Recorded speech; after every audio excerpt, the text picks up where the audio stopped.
yaitu ada 5 orang, ada Ibu Putri, ada Pak Sambo, ada Kuat, ada Ricky dan Richard, serta korban Joshua.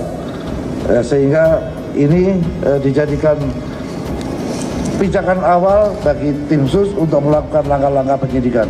Karena apa? Karena laporan daripada keluarga korban Joshua ini baru dilaporkan kepada Mabes Polri pada tanggal 18 Juli.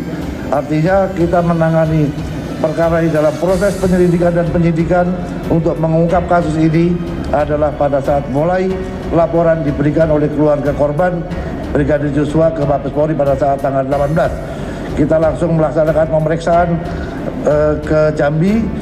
Saat ini kita sudah periksa lebih kurang 47 saksi yang terkait dengan kejadian ini. Kemudian kita juga memperoleh ya tadi Pak Irwasum sudah menyampaikan beberapa kendala yang ditemukan selama proses penyidikan dan penyelidikan yang dilakukan, dan syukur alhamdulillah dengan kegigihan daripada seluruh tim yang bekerja, karena mungkin melihat ancaman hukuman pasal 338 Yunto 5556 KUHP cukup tinggi, karena yang bersangkutan tidak merasa punya kepentingan sendiri. Oleh karena itu Baradae ini membuat pengakuan yang disampaikan kepada penyidik setelah dilakukan pemeriksaan secara maraton, dan itu terjadi kepada tersangka-tersangka lainnya sampai bisa mengungkap tabir kejadian yang selama ini menjadi tanda tanya masyarakat.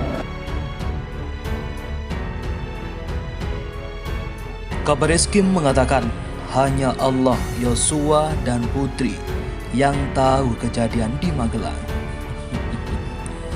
Kabar Eskrim Polri Komjen Pol Agus Andrianto menyatakan belum mendapat informasi terkait peristiwa yang terjadi di Magelang sebelum tewasnya Brigadir Nofriansyah Joshua Huta Barat. Peristiwa di Magelang itu disebut menjadi pemicu pembunuhan terhadap Joshua. Menurutnya hanya Allah, Brigadir Joshua dan Putri Cendrawati yang tahu terkait peristiwa di Magelang itu. Yang pasti tahu apa yang terjadi ya Allah Subhanahu wa taala, almarhum Brigadir Joshua dan Ibu PJ atau Putri, ujar Agus dalam keterangannya pada Senin 15 Agustus. Dia menuturkan berdasarkan keterangan saksi yang didapatkan, mereka hanya mengetahui sekilas terkait peristiwa itu.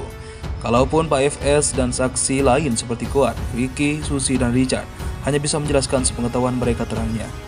Saat ini juga diketahui tim khusus Polri tengah bertolak ke Magelang guna mencari barang bukti tambahan terkait kasus tewasnya Brigadir Joshua.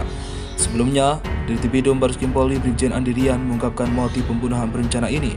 Menurut Andi, Verdi Sambo marah karena merasa harkat dan martabat keluarganya dilukai oleh Brigadir Joshua.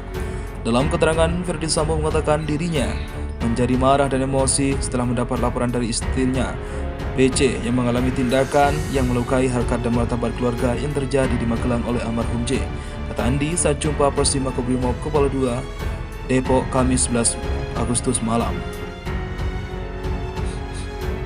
Verdi Sambo lalu memanggil Barada Richard Eliezer dan Brigadir Ricky Rizal untuk merencanakan pembunuhan ini. Dalam kasus ini, Polri telah menetapkan 4 orang sebagai tersangka. Mereka ialah Baradae alias Richard Eliezer, Bribka RR alias Ricky Rizal, KM alias Kuat Ma'ruf, serta Irjen Pol Verdi Sambo. Verdi Sambo disebut telah memerintahkan Baradae untuk melakukan penembakan terhadap Joshua. Dia juga menskenario peristiwa tersebut seolah-olah terjadi baku tembak. Sementara Bribka Ricky dan Kuat turut serta menyaksikan dan membantu peristiwa penembakan tersebut. Keempat tersangka disangkakan pasal 340 subsider, pasal 338, JO pasal 55 dan 56 KUHP.